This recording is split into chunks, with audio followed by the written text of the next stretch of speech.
Hey guys, welcome to another video. And आज के video में मैं बात करने वाला हूँ कतार ग्रांड प्री रिव्यू के बारे में। एंड आपने मैक्लेरन का डबल डीएनएफ देखा ही होगा, जिस वजह से जो है अभी ड्राइवर चैंपियनशिप में और ज़्यादा मज़ा आने वाला है। मैक्स वर्स्टैपन, जिनके लिए एक टाइम पे था कि भाई प्लीज़ मैक्लेरन डिस्क्वालीफाई हो जाए, एंड वो पॉसिबली हो गया है।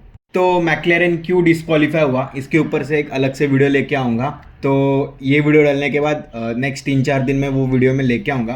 तो आज हम बात करने वाले कतार ग्रांड प्री प्रीव्यू के बारे में। एंड मैं आज आपको बताने वाला हूँ कि कैसे क्या सारी चीज़ें हैं, सर्किट टाइमिंग सब कुछ बताने वाला हूँ। तो एंड तक पूरा देखिए। एंड अगर आप ये देखोगे पूरा वीडियो तो आपको कतार ग्रांड प्री के बारे में बहुत कुछ पता चलेगा। तो फर्स्ट बात करते हैं, ये कहाँ पे होने वाला है रेस। तो ये होने वाला है कतर में। एंड जो जहाँ पे रेस होने वाला है उस सर्किट का नाम है लूसियल इंटरनेशनल सर्किट। एंड सबसे पहले जानना आपकी ज़्यादा ज़रूरी है, बिकॉज आपको अगर टाइमिंग्स ही नहीं पता तो आप क्या देखोगे एंड फॉर्मेट क्या होने वाला है वो मैं आपको बताने वाला हूँ। तो 28 नवंबर को जो है वो प्रैक्टिस 1 होने वाली है, इवनिंग 7 से 8 के बीच। एंड फिर स्प्रिंट क्वालिफाइंग होगी 11 से 11:44 के बीच। एंड ये शाम की बात हो रही है, ये सब शाम में होगा। फिर 29 नवंबर को जो है स्प्रिंट रेस होगी 7:30 से शाम के 8:30 बजे तक। एंड फिर क्वालिफाइंग होगी रात के 11:30 से 12:30 बजे तक। नवंबर 30 को रेस होगी 9:30 बजे से लेके 11:30 बजे तक। तो आपको टाइमिंग्स पता चल गए होंगे, तो आप एक रिमाइंडर एंड कुछ भी आप सेट कर लो। एंड देखना भूलना नहीं, बिकॉज ये काफ़ी कॉम्पिटिटिव हो गया है। मतलब आज के रेस के बाद मुझे लगा कि लैंडो नॉरिस जो है वो अप्रॉक्स 80% अपने ड्राइवरशिप चैंपियन जीत गए। बट आज की रेस के बाद काफ़ी मामला अलग हो गया है। अभी भी लैंडो नॉरिस को चांस है ज़्यादा जीतने का, बट ये डिस्क्वालिफिकेशन के वजह से जो है मतलब पूरा सिनेरियो चेंज होने वाला है। एंड क्या सिनेरियो चेंज हो गया है मैं वो भी बताने वाला हूँ इस वीडियो में, तो पूरा देखना। पहले मैं आपको ट्रैक के डिटेल्स बताता हूँ। तो जैसे एक लैप होता है या एक राउंड, उसका जो डिस्टेंस है 5.41 किलोमीटर है। एंड जिसके वजह से ये जो रेस होगी वो 57 लैप की होगी, मतलब 57 राउंड्स मारने होंगे। एंड ये जो डायरेक्शन होगा ये क्लॉकवाइज होगा। जैसे लास वेगस में आपने देखा होगा कि काउंटर क्लॉकवाइज घूम रहे थे, बट इसमें जो रेस होगी वो क्लॉकवाइज होगी। जैसे आप देख सकते हैं कि फर्स्ट नंबर आप देख सकते हैं यहाँ पे कैसे, जैसे आप देख सकते हैं फर्स्ट नंबर यहाँ पे, सेकंड यहाँ पे, तो ये क्लॉकवाइज घूम रहा है। तो ये ऐसी रेस होगी। फिर 16 कॉर्नर होने वाले हैं, एक मेन स्ट्रेट होगा। जैसे आप देख सकते हैं स्ट्रेट जो है 16-1 के बीच में आप देख सकते हैं, जो एकदम स्ट्रेट है वो एक डीआरएस जोन है। एंड लॉन्गेस्ट स्ट्रेट जो है वो अप्रॉक्स 1 किलोमीटर से थोड़ा ज़्यादा है। एंड जो रेस की लेंथ है वो 308.611 किलोमीटर होने वाली है, मतलब लगभग पकड़ लो 309 किलोमीटर होने वाली है। एंड इसमें भी मतलब हर एक इसमें 3 सेक्टर्स होते हैं, तो इसमें भी 3 सेक्टर्स है। ये आप मैप में ज़रूर देख सकते हैं कि कहाँ से कहाँ तक कौन सा सेक्टर है। एंड रेड मतलब फर्स्ट सेक्टर, ब्लू मतलब सेकंड सेक्टर, एंड येलो मतलब थर्ड सेक्टर। तो लास वेगस के विनर्स की बात करते हैं तो सबसे ज़्यादा टॉप पे आए अपने मैक्स वर्स्टैपन, जॉर्ज रसल, फिर अंटोनेली एंड फिर चार्ल्स लेक्लेयर। बट डिस्क्वालीफाई होने की वजह से जो है लैंडो नॉरिस एंड ऑस्कर पियास्ट्री के पॉइंट्स गिने नहीं जाएंगे, ना उनके पॉइंट्स ड्राइवरशिप इसमें गिने जाएंगे, एंड ना ही उनके पॉइंट्स जो है कंस्ट्रक्टर में गिने जाएंगे। तो कोई मतलब नहीं बनता उनका। तो स्टैंडिंग आफ्टर लास वेगस देख सकते हैं, लैंडो नॉरिस जो है वो 390 पॉइंट्स पे, एंड मैक्स वर्स्टैपन ऑस्कर पियास्ट्री जो है वो 366 इक्वल पॉइंट्स पे आ गए हैं। तो काफ़ी इंटरेस्टिंग होने वाला है ये भाई। एंड जो कंस्ट्रक्टर है उसमें भी रेस लगी है कि सेकंड पोजीशन पे कौन आएगा, कैसे आएगा। जैसे मैक्लेरन तो कंस्ट्रक्टर चैंपियनशिप जीत गया है, बट मर्सिडीज 423 पॉइंट्स पे, रेड बुल जो है वो 391 पॉइंट्स पे, एंड फरारी जो है वो 371 पॉइंट्स पे। तो फरारी को टॉप 3 में आने के लिए थोड़ा सा मेहनत करनी पड़ेगी। And red bull and Mercedes है, बट ये दोनों हल्के में नहीं लेने वाले, बिकॉज क्या पता फरारी के Charles LeClair and sir Lewis Hamilton जो है वो दोनों बाजी में आ जाए, कुछ भी हो सकता है। तो अभी मैक्लेरन का डिस्क्वालिफिकेशन हो गया, तो मैं सिनेरियोज बताता हूँ जीतने का कैसा है। तो लैंडो नॉरिस को जो है वो ऑस्कर एंड मैक्स वर्स्टैपन के ऊपर रहना है मोस्ट ऑफ द रेसेस, तो उनका जीतने का चांसेस वो कंफर्म हो जाता है, या फिर एटलीस्ट P2 रहना है, ठीक है। एंड ऑस्कर एंड मैक्स को जो है वो मिनिमम लैंडो नॉरिस से जीतने के लिए 13 पॉइंट्स का डिफरेंस बना के मतलब जीतना पड़ेगा। मतलब कोशिश करनी है कि अगर मैक्स वर्स्टैपन फर्स्ट है तो लैंडो नॉरिस थर्ड आए दोनों रेस में, तो मोस्ट पॉसिबिलिटी है जीतने की, बट चांसेस कम है बिकॉज ऑस्कर पियास्ट्री भी उनको बहुत टक्कर देने वाले हैं एंड मैक्स वर्स्टैपन भी बहुत टक्कर देने वाले हैं आफ्टर दिस डिस्क्वालिफिकेशन। जो फर्स्ट एंड सेकंड थर्ड के बीच में जो गैप है वो 24 पॉइंट्स का है, तो काफ़ी टफ होने वाला है। And if in case Lando Norris ये रेस जीत जाते हैं तो ये डिसाइडिंग हो जाता है कि कौन जीतने वाला है। बाकी Max Verstappen, Lando Norris and Oscar Piastri पहले जो स्प्रिंट रेस है उसमें कोशिश करने वाले हैं कि 8 पॉइंट लेके जाए। जो मतलब अगर लैंडो नॉरिस ये 8 पॉइंट लेके जाते तो भाई मतलब मैक्स वर्स्टैपन एंड ऑस्कर पियास्ट्री के लिए और ज़्यादा टफ होने वाला है। एंड अगर ये मैक्स वर्स्टैपन लेके जाते हैं तो फिर लैंडो नॉरिस को थोड़ा पसीने छूटने वाली बात है।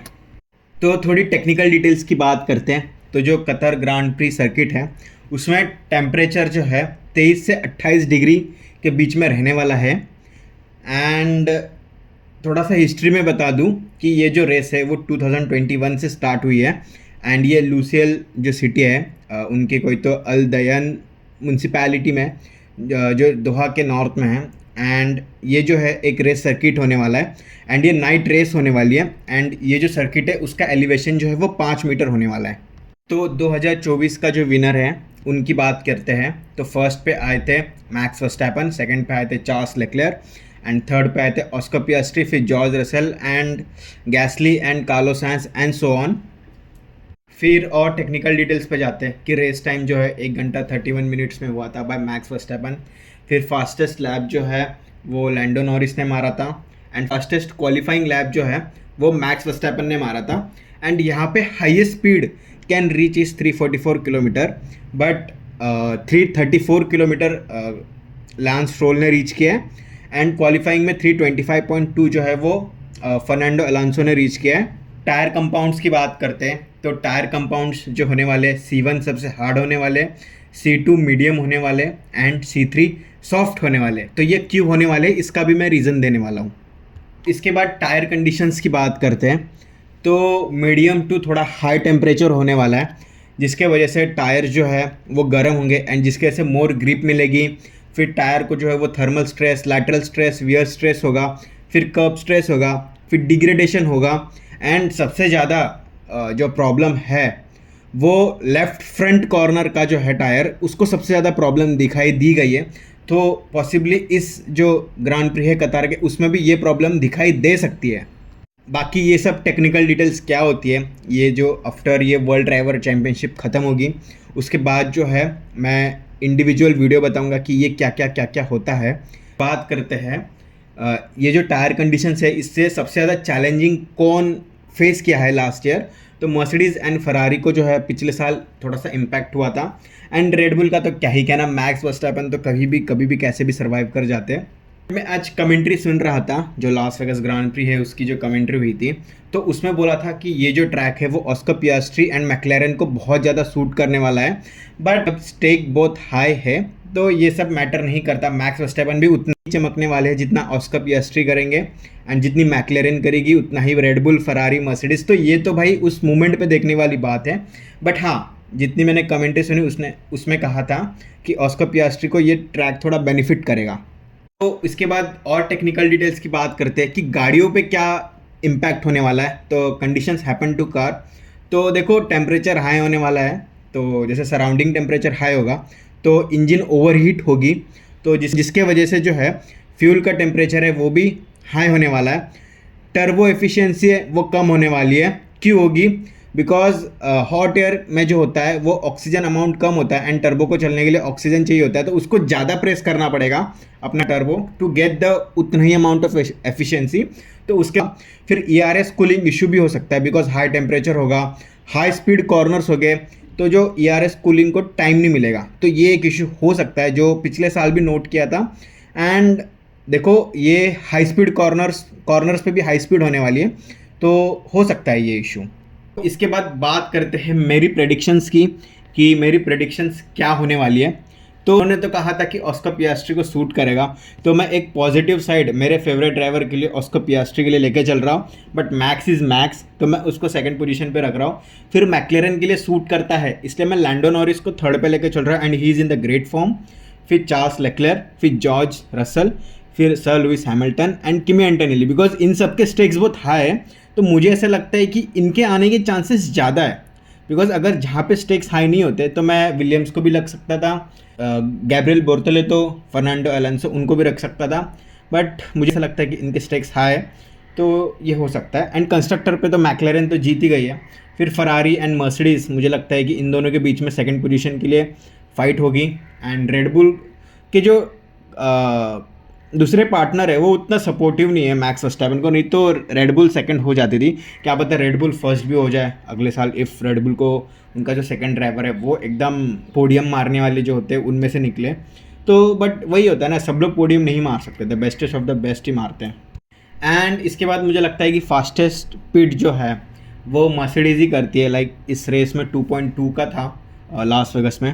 एंड फिर मुझे ऐसा लगता है कि इनके स्टेक्स हाई, तो फरारी भी हो सकती है, एंड थर्ड मुझे विलियम्स ही लगता है, बाकी मैक्लेरन भी हो सकता है, पता नहीं, it just a prediction. And but Mercedes का थोड़ा मेरे को ऐसे पॉजिटिव साइड लगता है। अदर फैक्टर्स की बात करते हैं तो जैसे कतर एक डेजर्ट स्टेट है, तो वहाँ पे सैंड जो है, सैंड भी एक अलग टाइप का इशू दे सकता है, एंड देता ही है। एंड हाई ह्यूमिड भी हो सकता है, जिसके वजह से बहुत सारी चीज़ें हो सकती है, बहुत सारी दिक्कतें हो सकती हैं। तो वो क्या दिक्कतें होगी वो तो रेस डे के दिन ही पता चलेगा। सो एक्साइटेड रहिए रेस डे के दिन। एंड ये जो 2 वीक है उसमें जो है वो काफ़ी इंटरेस्टिंग होने वाला है, काफ़ी मज़ा आने वाला है। फिलहाल आज की वीडियो के लिए रखता इतना ही है। मैंने मैक्लेरन को क्यों डिस्क्वालीफाई किया उसके ऊपर वीडियो मैं बना रहा हूँ, सिंपल शॉर्ट में वीडियो बनाऊंगा 5 मिनट की। एंड बस आज की वीडियो के लिए इतना रखते हैं। अगर आपने यहाँ तक वीडियो देखा है तो देखने के लिए थैंक यू, एंड सब्सक्राइब करके जाना ताकि आप कोई ऐसे अपडेट जो है वो मिस ना कर सको।